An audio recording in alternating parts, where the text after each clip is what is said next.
बिस्मिल्लाहिर्रहमानिर्रहीम। बाबुन फ़िल अक्ली यौमल फ़ित्री क़ब्ल अन यख़रुजा।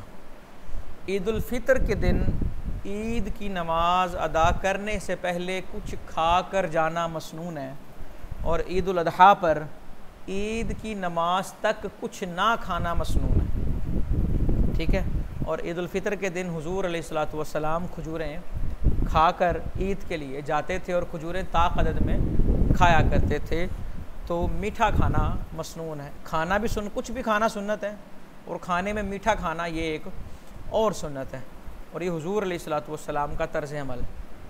हज़रत सय्यदुना अनस इब्न मालिक रज़ी अल्लाह ताला अन्हु बयान करते कि आका अलैहिस्सलातु वस्सलाम कान नबी ला यख़रुजु यौमल फ़ित्री हत्ता यतअम तमरात। ईदुल फ़ितर के दिन नहीं निकलते थे हत्ता कि आप खजूरें खा लें, यानी कि खजूरें खा कर आप ईद के लिए निकला करते थे। और अगली रिवायत भी इसी तरह इब्न उमर रज़ी अल्लाह ताला अन्हु रावी कि नबी अकरम सल्लल्लाहु अलैहि वसल्लम ईद उल फ़ितर के लिए सुबह नहीं निकलते हत्ता कि आपके जो साहब हैं वो सदक़ा फ़ितर से नाश्ता ना कर लें। सदक़ा फ़ितर से यानी कि वो जो फ़ितराने के मुस्तहिक हैं, यानी कि उन्हें फ़ितराना दे दिया जाता था ईद से पहले, और वो फिर उसमें से अपने लिए खाने का कुछ सामान लेते और कुछ खाते, फिर ईद के लिए जाते। यानी कि ये काम वो हैं जो ईद से पहले करने वाले हैं। और अगली रिवायत देखें कि अन्ना रसूलुल्लाह सल्लल्लाहु अलैहि वसल्लम काना ला यख़रुजु यौमल फ़ित्री हत्ता याकुला व काना ला याकुलु यौमन नहरी हत्ता यरजिया। कि ईद उल फ़ितर के दिन खाए बगैर न जाते, और कुर्बानी के दिन वापस आने तक कुछ ना खाते। समझ आई? ये सुन्नत है सिर्फ। अगर कोई शख्स ऐसा है जो शुगर का मरीज़ या कोई ऐसी बीमारी है वो नहीं खाएगा तो उसकी तबीयत ख़राब हो सकती है, सेहत मुतासिर हो सकती है, तो उस पर खाना ज़रूरी है। अगर वो सेहत को जोखम में डाल के सुन्नत पर अमल करेगा तो ये कोई दानिशमंदाना फ़ैसला उसका नहीं होगा, मसनून काम है। लेकिन अगर कोई बीमार है तो उस पर मलामत भी, लोग बसा औकात बीमार होते हैं लेकिन वो परहेज़ करते हैं कि लोग अब क्या कहेंगे, और लोगों को भी चाहिए कि वो इस तरह के किसी काम में मलामत न, रियाकारी नहीं होनी चाहिए। नफल का तो जो नफल चीज़, नफल का मतलब जो फ़र्ज़ ना हो, फ़र्ज़ सरेआम अदा करने का हुक्म है, और नफल तो दाएँ हाथ से करें तो बाएँ को ख़बर ना हो, यानी कि इंसान ख़ुद उस पर मुत्तले ना हो, ना कि हम दूसरों को बताएं। जिस तरह रमज़ान आता है लोग पूछना शुरू कर देते हैं भी कितने कुरान पढ़ें। वो नौजवान शौक़ के अंदर देखा देखी वो जी 10-10 पारे डेली, 15-15 पारे, पूरा कुरान, और समझ आ रही है नहीं आ रही, सही पढ़ रहे नहीं पढ़ रहे, कि सिर्फ आखिर में ये कह सकूं कि मैंने जनाब इतने कुरान ख़त्म किए। तो अगर वो 2 लफ्ज़ पढ़ ले लेकिन वो मकबूल हों तो इससे बेहतर कोई चीज़ हज़रत मौला अली करमल्लाहु ताला वजहुल करीम फरमाते हैं कि कसरत अमल की बजाय कबूलियत अमल की फ़िक्र करो। कसरत की बजाय कबूलियत की, और फरमाया जो अमल कबूल हो जाए ना वो थोड़ा नहीं होता। ढेर ना लगाओ, थोड़ा हो लेकिन वो खालिस हो। वो क्या हो जाए? एक गज़वा के मौका पर हुज़ूर सल्लल्लाहु अलैहि वसल्लम ने माल मांगा, तो एक सहाबी, उनका किस्सा में हदीस की किताबों में मिलता है, उनके पास कुछ नहीं था लेकिन जज्बा था। तो वो रात एक यहूदी के यहाँ उन्होंने मुलाजमत की, उसका जो भी काम था वो कोलू चलाया, जो भी किया, यहूदी के यहाँ मुलाजमत की। सुबह को जो उजरत मिली वो चंद मुट्ठी भर चंद चीज़ें, वो छोटी सी थैली जहाँ पर माल का ढेर लगा था, उन्होंने उस माल के अंदर जाके ना छुपा दी बग़ैर किसी को बताए।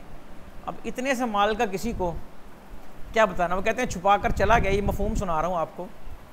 लेकिन जब वापस आया हूँ तो देखता हूँ मेरी थैली सबसे ऊपर है, और हुज़ूर सल्लल्लाहु अलैहि वसल्लम ने उसे अपने हाथों में लिया, और एक हाथ से दूसरे हाथ में, और फिर दूसरे हाथ से पहले हाथ में, और तबस्सुम फरमाते हुए सहाबा को कह रहे हैं, पता है ये कौन लाया है, पता है ये कहाँ से आई? यानी कि वो थी छोटी थैली लेकिन उसे दर्जा कबूलियत इतना मिला कि वो बड़े बड़े मालों के डिपेंड करता है कि बंदे का खुलूस क्या है। तो लिहाजा जो मामलात हैं नफल वगैरह, सुन्नत वगैरह, उसे छुपाना ही चाहिए, उसे किसी को बताना। अगर कोई अपनी नफलों का इजहार कर रहा है तो अब माशाल्लाह क्या है कि खामोश हो जाएं। इसका मतलब ये नहीं है कि आप भी अपनी नफली इबादतों का इजहार करना शुरू कर दें।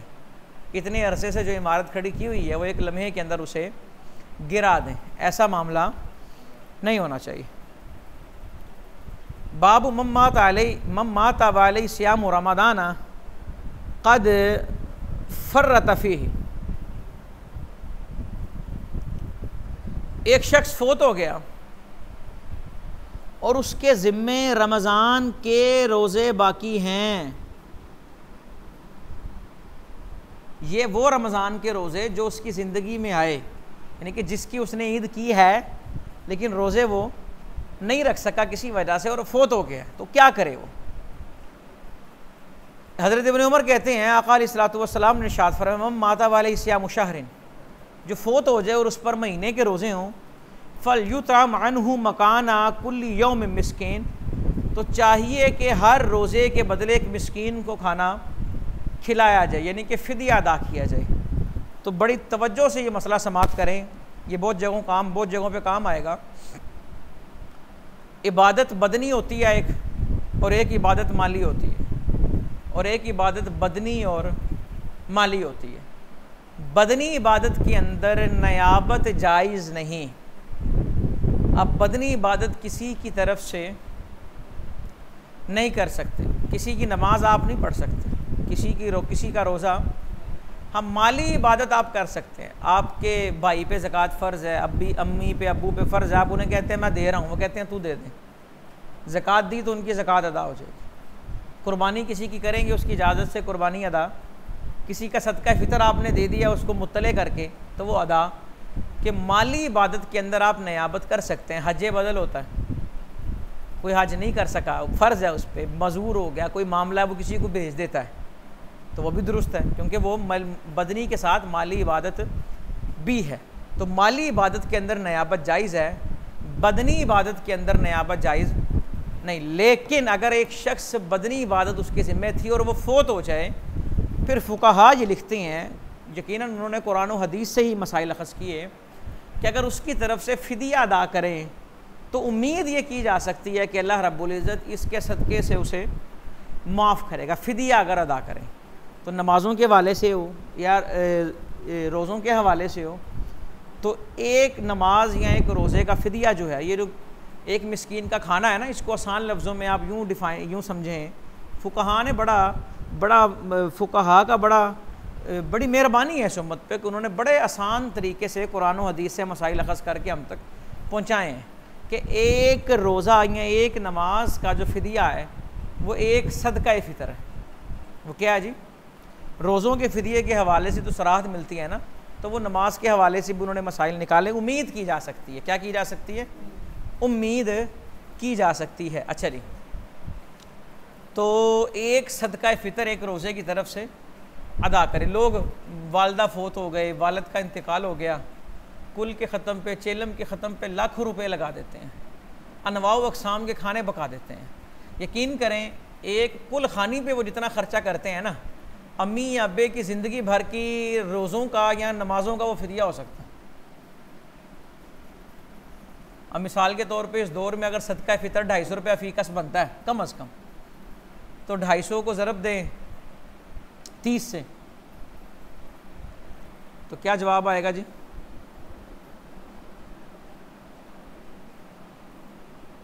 तकरीबन 7,500 रुपये। और 7,500 रुपये की देग नहीं पकती, कोई एक देग नहीं पकती, और एक महीने के रोज़े जो हैं वो उनका फ़िदिया हो रहा है। तो इससे बढ़कर माँ बाप के लिए साले सवाब है कोई? लेकिन इसके अंदर बल्ले बल्ले नहीं होगी। हशर में बल्ले बल्ले होगी, लेकिन दुनिया के अंदर लोग कहेंगे लो जी वालदा फोत हो गए ने, वालिद फोत हो गए, लेकिन इन्होंने ख़त्म भी नहीं दुआ है।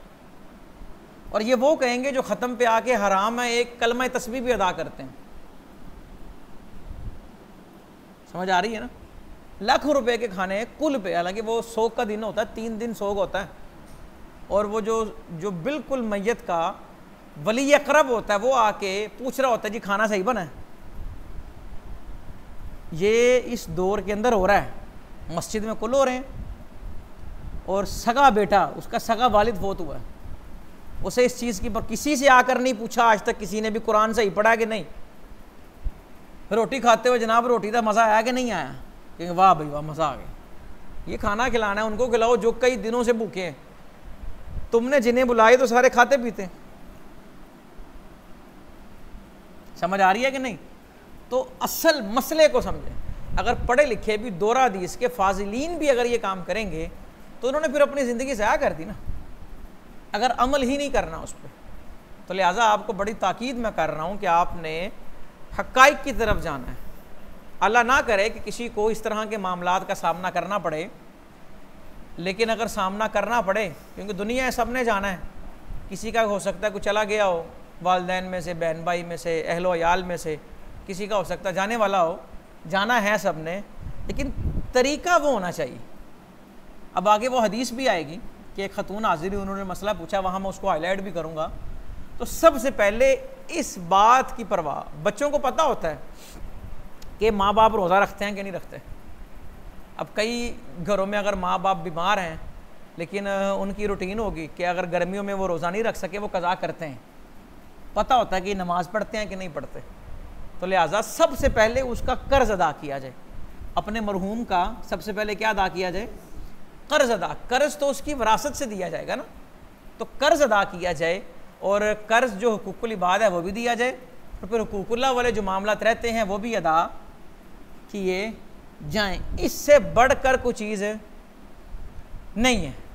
अमल थोड़ा करें। आप देखें ना, आप कोशिश ये करते हैं, अमीर से अमीर आदमी भी वो कहते हैं पैसे थोड़े से थोड़े लगे, लेकिन चीज़ ऐसी हो जो हमेशा से हमेशा चले। तो खर्चा थोड़ा कर ले, लेकिन ऐसा करें जो सदका जारिया हो। एक दिन 1000 लोगों को इकट्ठा करने से बेहतर नहीं आप डेली 2 को खाना खिला दें। क्या ख्याल है?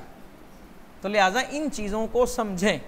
तो जो फोत हो गया उसके ज़िम्मे हैं कुछ चीज़ें, तो वो चीज़ें अदा की जाएं। क्लियर होगी बात?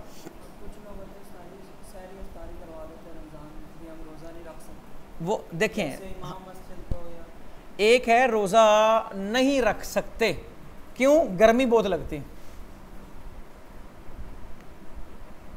या मौसम नहीं सही, मैंने काम करना होता है। तो ऐसा शख्स जो है वो फिदिया या फिदिया, जिसने रोज़ा तोड़ दिया उसने भी कफ़ारे में 2 महीने के रोज़े ही रखने हैं।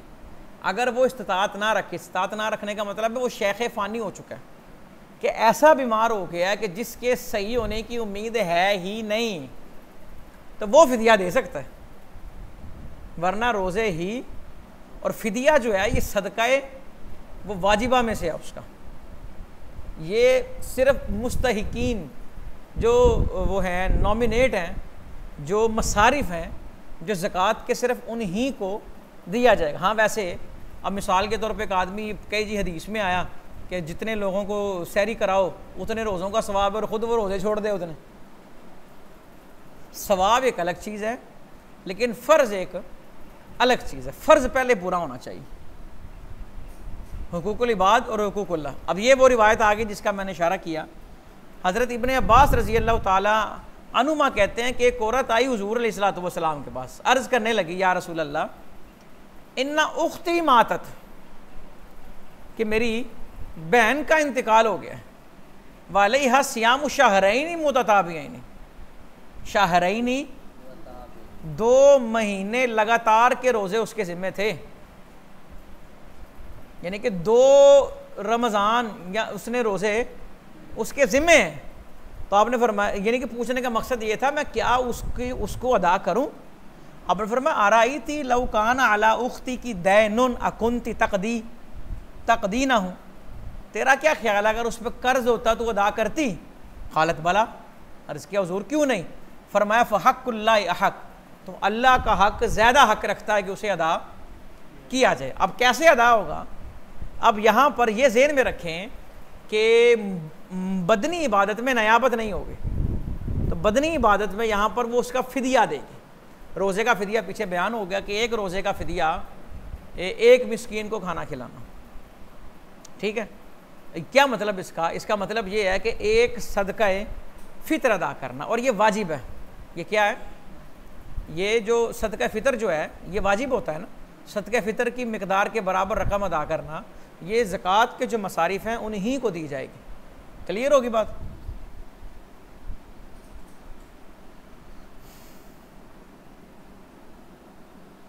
अब अगली रिवायत में आया कि वो औरत एक औरत अर्ज़ करने लगी, हुजूर मेरी वालदा का इंतकाल हो गया और उनके ज़िम्मे रोज़े हैं, क्या मैं उनके रोज़े रखूँ? आपने कहा हाँ रोज़े रखो।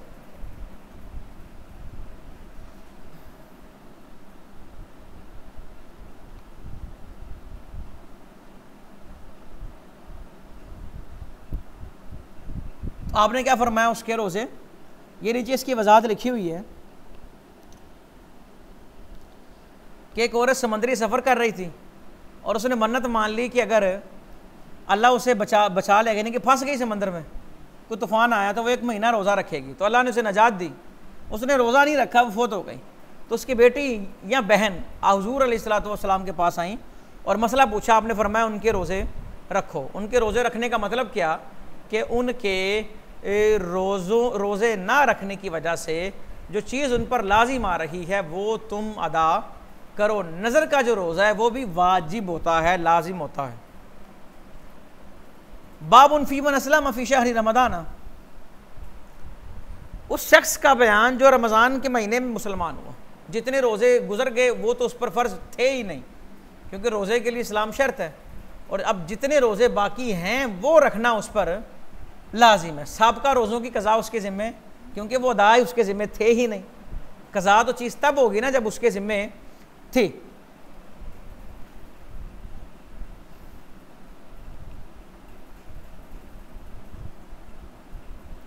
वो कहते हैं हमें उस गिरोह ने हदीस सुनाई जो हुज़ूर अलैहिस्सलातु वस्सलाम के पास आया, बि इस्लाम सकीफ़िन, बनु सकीफ़ वाले जब मुसलमान हुए तो वो कहने लगे, रावी कहते हैं वक़ादी मुआलिफ़ फ़ी रमज़ान, ये हुज़ूर के पास आए रमज़ान में, फ़दरब आलिम कुब्बतन फ़िल मस्जिद, मस्जिद के अंदर उनके लिए कुब्बा बना दिया। तो फ़लम अस्लमू सामू मा बकी अलैहिम मिन शहरी, जब मुसलमान हो गए तो जितने महीने के दिन बाकी रहते थे तो उन्होंने उस दिन के रोज़े रखे। बाबुन फ़िल मरअती तसूमु बिग़ैरि इज़्नि ज़ौजिहा, औरत अपने खामन की इजाज़त के बगैर रोज़ा नहीं रख सकती। जो अपने खामन की इजाज़त के बगैर रोज़ा रखे उसके बारे में चैप्टर है। रमज़ान का रोज़ा तो वो रख सकती है, लेकिन नफल रोज़ा खामन की इजाज़त के बगैर। अम्मा आयशा रज़ी अल्लाह ताला ने कहती हैं रमज़ान के रोज़े जो रह जाते थे, औरत है रोज़ा तो छूटेगा क्योंकि माहवारी के मामलात हैं, कज़ा करनी है। अब कहती मैं शाबान तक उनकी कज़ा नहीं करती थी, इसलिए शाबान में इसलिए करती क्योंकि शाबान में अक्सर हुज़ूर अलैहिस्सलातु वस्सलाम रोज़ा रखा करते थे। तो फिर शाबान का महीना मुझे मिलता था कि मैं भी उस महीनों के अंदर अपने जो रोज़े हैं वो मुकम्मल करूं। तो आजकल की औरतें समझती हैं कि खामद होता कौन है, उससे मैं पूछूं कहाँ आ रही हूँ, कहाँ जा रही हूँ। खामद को जो मकाम अल्लाह और अल्लाह के रसूल ने दिया है वो कुछ छीन नहीं सकता, और औरत को जो मकाम कुरान ने दिया है वो कुछ छीन, औरत का जो मकाम कुरान ने दिया है ना, औरत को इस्लाम ने निस्फ करार नहीं दिया। ये बड़ी गलत फहमी है। औरत को ये जो आधा कहते हैं ना, हाँ मर्द को फोकियत है। अब वरासत के मामला देखें कि मर्द की बनिस्बत औरत का हिस्सा आधा है। लोग इतना बयान करते हैं, लेकिन आप हैं सारे पढ़े लिखे तो इसलिए मसला ज़हन में रखें। मर्द की बनिस्बत औरत का हिस्सा आधा होगा कब? जब औरत मर्द के साथ मिलके असवा बन जाए। लेकिन अगर औरत साहिब फ़ुरूज़ है, साहिबा फ़ुरूज़ है, तो कभी कभी वो अकेली आधी जायदाद की मालिकन। मिसाल के तौर पे एक शख्स की एक बेटी हो तो 1 बड़ा 2 बेटी का हिस्सा, 2 या ज़्यादा बेटियाँ हो तो 2 बड़ा 3 बेटी का है। और मर्द को जो मिल रहा है, यानी कि मिस चलें यूँ समझ लें बहन और भाई हैं, अब भाइयों का डबल हिस्सा होगा, बहनों का आधा। लेकिन सवाल ये है कि भाई जो डबल लेके वो खर्च किस पे करेंगे? करना तो खर्च बहनों भाई है। वो माँ ने भी हिस्सा लिया, माँ किस पे खर्च करेगी? बेटी भी खर्च करेगी। कि औरत को 2, 3, 4 गुना मिल रहा है। औरत का जो अपना है वो तो है ही, बाकी भी खर्च किस पे कर रहे हैं? बस समझने का और सोचने का फ़र्क है। और इस्लाम ने जो औरत को मकाम दे दिया है वो कोई और मज़हब दे नहीं सकता, और औरत चाह कर भी वो मकाम हासिल नहीं कर सकती जो अल्लाह ने उसको दे दिया। तो लिहाजा औरत अपने मकाम को समझे। अगर उसे मिसाल के तौर पे एक वज़ीर आज़म या चीफ़ जस्टिस या कोई बड़ा अहदेदार वो कि जनाब ये क्या बदतमीज़ी है कि मुझे इतना बड़ा अहदा दिया और मुझे कैद कर दी है, मुझे अकेले बाहर निकलने नहीं देते, मुझे बुलेट प्रूफ गाड़ी से बाहर जाने नहीं देते, 100 गार्ड मेरे साथ होते हैं, ये तो मुझे कैद कर दी है। क्या कभी ऐसे शख्स ने कहा है मैं कैद हो गया हूँ? हालांकि कहना चाहिए उसे कि वो अकेला कहीं जा नहीं सकता, सेक्रेटरी के बगैर फ़ोन नहीं सुन सकता, लेकिन वो नहीं कहता मैं कैद हो गया हूँ। उसको पता है मैं कैद नहीं हुआ, मैं साहिब इख्तियार हो गया हूँ। ये मेरे जालिम नहीं है, ये मेरे मातहत हैं। समझ आई ना? तो औरत भी इस चीज़ को समझे कि वो कैद नहीं हो रही, वो साहिब इख्तियार हो रही है।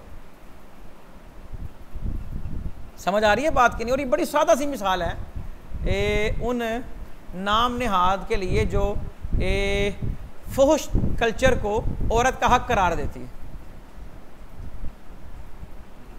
ये मिसाल बड़ी उम्दा है और आपने इस मिसाल को अपनी ज़िंदगी में बयान करना है और इसको सुनाना है कि वो तो नहीं कहता जो प्रोटोकॉल जिसके आगे पीछे दाएं बाएं सड़कें रुक जाएं, वो तो नहीं कहता मैं पाबंद हो गया हूँ, मैं मर्ज़ी से यहाँ नहीं सकता, मर्ज़ी से जा नहीं सकता, मैं ये नहीं कर सकता, वो नहीं कर सकता।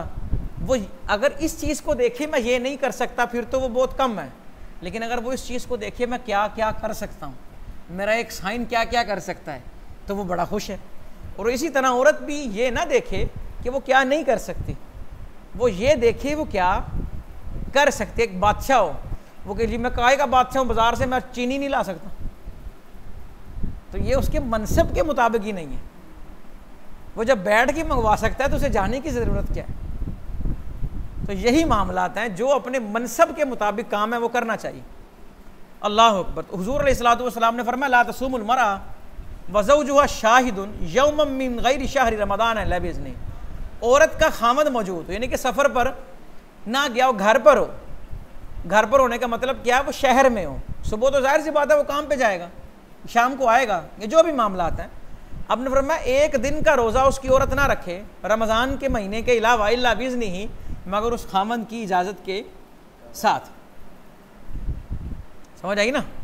तो जहाँ पर औरतों को तंबीह की गई है वहाँ खामदों को भी बड़ी तंबीह की गई है। एक साहबी उनकी नई नई शादी हुई, किसी ग़ज़वे में किसी सफ़र में हुज़ूर सल्लल्लाहु अलैहि वसल्लम के साथ चले गए। जब वापसी आए ना तो जैसे ही मदीना की आदत शुरू हुई ना उन्होंने दौड़ लगा दी। अब बीवी से मिलने का इश्तियाक था, जब दौड़ लगाई ना तो हुज़ूर सल्लल्लाहु अलैहि वसल्लम ने कहा इन्हें लेके आओ। बुलाया तो आपने कहा किधर जा रहे हो? कहा जी मैं घर जा रहा हूँ। आपने कहा घर इतला दी है कि मैं आ रहा हूँ? कहा जी नहीं, इतला कैसे देते उस वक्त? आपने कहा जाओ जाके पहले घर पैगाम भेजो और मस्जिद में जाके बैठो कि तुम्हारी बीवी को कंगी करने का मौका मिले। उसे पैगाम भेजो कि तुम घर आ रहे हो। क्या मतलब कि घर के काम काज में मसरूफ़ होगी, वो तुम्हारे आने पर वो तैयारी करे, कंगी करे, बाल संवारे, अपने आप को सजाए संवारे, ताकि तुम जाओ तो तुम्हें देखकर वो खुश हो। अब तुम जाओ वो काम काज में लगी और तुम जाके वहाँ पे करात इख्तियार करो। तो जहाँ औरतों को तंबीह की जा रही है वहाँ खामदों को भी, मर्दों को भी तंबीह की जा रही है। हज्जतुल वदा के मौके पे कितना डराया गया कि औरतों और माताहतों के बारे अल्लाह से डरते रहो। समझ आ रही है ना? तो दीन इस्लाम ने कोई ये दावा नहीं कर सकता, हाँ सिर्फ दुश्मनी की बिना पर करे तो करे, लेकिन तहकीक की बिना पर कोई ये नहीं कह सकता कि दीन इस्लाम तरफदारी करता है। अल्लाह अदल फरमाने वाला। हुज़ूर अलैहिस्सलातु वस्सलाम ने फरमाया था कि अगर मैं अदल नहीं करूँगा तो कौन करे? यानी कि हुज़ूर अगर किसी को थोड़ा किसी को ज़्यादा दे रहे हैं तो ये सरापा अदल है। थोड़ा देने की हिकमत है और ज़्यादा देने की भी, और उनसे बढ़कर ये हिकमत है कोई नहीं जानता। अगली रिवायत भी इसी तरह ही है, मफहूम यही है उसका। बाबुन फीमन नज़ला बिकौमिन फला यसूमु इल्ला बिइज़्निही। अगर कोई शख्स किसी कौम का मेहमान बना है, यानी कि अगर कोई शख्स मेहमान बना है तो वो मेज़बान की इजाज़त के बगैर रोज़ा, वो सुबह सैरी कर ले, रोज़ा रख ले, और मेज़बान ने उसके लिए अनवाउ अक़साम के अहतमाम किए हों, तो मेज़बान की दिल आज़ारी होगी। ये नफली रोज़ों की बात हो रही है, फ़र्ज़ रोज़ों की बात नहीं हो रही। अगर रोज़ा रखना है तो वो मेज़बान को बर वक्त मुत्तले करे कि मैंने जनाब रोज़ा रखना है, आप मेरे लिए इस तरह के मामला कीजिएगा कि सहरी और इफ्तारी का अहतमाम कर लीजिएगा। अम्मा आयशा रज़ी अल्लाह ताला अन्हा कहती हैं आका अलैहिस्सलातु वस्सलाम ने फरमाया इज़ा नज़ला रजुलु बिकौमिन फला यसूमु इल्ला बिइज़निही। क्लियर। बाबुन फीमन काला ताइम व शाकिरु कस्साइम स्वाबिर। सुभान अल्लाह। देखिए जी, खाना खा के शुक्र अदा करने वाला ऐसे ही है जैसा रोज़ा रख के सब्र करने वाला है। ये कितनी बड़ी फजीलत है कि हज़रत अबू हुरैरा कहते हैं आका अलैहिस्सलातु वस्सलाम ने फरमाया कि खाना खाकर शुक्र अदा करने वाला ये ऐसे ही है जैसे रोज़ा रख के सब्र करने वाला। एक रोज़ा रखा हुआ है और एक खाना खा रहा है और मर्तबा दोनों का एक सा है, लेकिन शर्त क्या है कि वो खाना खा के शुक्र अदा करे। शुक्र के वाले से एक, यानी कि यहाँ पर सिर्फ एक बात मैं ऐड करूँगा, बाकी बातें तो अक्सर मैं करता रहता हूँ। हज़रत सैयदना जुनैद बगदादी रहमतुल्लाहि ताला अलैह फरमाते हैं कि शुक्र ये है कि बंदा अपने आप को नेमत के काबिल ना समझे। बंदा अपने आप को नेमत के कि अमल तो मेरा कोई नहीं है, ऐसा सलाहियत भी कोई नहीं है, तो फिर ये क्या है? वो कहेगा ये अल्लाह का फजल है। और यही शुक्र है कि बंदा अपने आप को नेमत के काबिल ना समझे। जो बंदा कहेगा जी मेरा हक था, मेरा राइट है, तो फिर वो शुक्र नहीं कर रहा, वो क्या कर रहा है? ना शुक्री कर रहा है। ये अगली रिवायत में इसी तरह ही है, मफहूम यही है। बाबुन फ़ी लैलतुल क़द्र, शब क़द्र का बयान। तो लैलतुल क़द्र की रात, ये जुमला दुरुस्त नहीं है, शब क़द्र या कद्र वाली रात। लोग कह देते हैं जी आज लैलतुल क़द्र वाली रात है, जब लैला कह दिया फिर रात कहने की क्या ज़रूरत है? तो शब क़द्र या कद्र वाली रात है। फजीलत क्या है इसकी? हज़रत अबू सईद खुदरी कहते हैं हमने हुज़ूर अलैहिस्सलातु वस्सलाम के साथ दरमियाने अशरे का इतिकाफ़ किया रमज़ान में, तो आपने फरमाया मुझे लैलतुल क़द्र दिखाई गई थी लेकिन फिर भुला दी गई। ये नहीं कहा मैं भूल गया, कहा भुला दी गई। और वो रिवायत जहाँ सईद साहब का हुक्म आया तो वहाँ पर भी आपने फरमाया कि मैं भूलता नहीं हूँ वलाकिन उनस्सा, लेकिन भुला दिया जाता हूँ। भूलने की निस्बत हुज़ूर की तरफ करना दुरुस्त। हुज़ूर ने खुद फरमाया मैं भूलता, ये ज़हन में रखिए, ये रिवायत ज़हन में रखिए, मैं भूलता नहीं भुला दिया जाता हूँ। और वो रिवायत भी ज़हन में रखें, मेरी आंखें सोती हैं दिल जागता रहता है। वो उन्होंने जो जिस मफहूम उसका यही है कि इनकी आंखें सोती हैं और दिल जागता रहता है, ये इनको ज़हन में रखिएगा। अच्छा जी, फल तमिसुआ फिल आशिरिल अवाखिर फिल वित्रे, कि मुझे भुला दी गई तो लिहाजा आखिरी अशरे की ताक रातों में से अब तलाश करो। बाबुल फी फदल आशिरिल अवाखिर मिन शहर रमज़ान, रमज़ान के महीने के आखिरी अशरे की फजीलत। अम्मा आयशा रज़ी अल्लाह ताला अन्हा कहती हैं हुज़ूर अलैहिस्सलातु वस्सलाम यश्ताहिदु फिल आशिरिल अवाखिर मा ला यश्ताहिदु फी गैरि, आखिरी अशरे में वो कोशिश करते जो आप उसके अलावा किसी और में नहीं करते। और अगली रिवायत भी देखिए, जब आखिरी अशरा आता अहयल लैल वशद्दल मिज़रा, अपना तयबंद कस लेते। मिज़र तयबंद, जिसको नारा भी अपनी ज़ुबान में कहें हम, कमरबंद, बेल्ट, अपनी बेल्ट कस लेते। वाई ख़ज़ाहला, और अपने घर वालों को भी जगाते कि ये सोने वाली रातें नहीं हैं। लें जी आगे इत्तिकाफ़ का चैप्टर इंशाअल्लाह अगला सबक।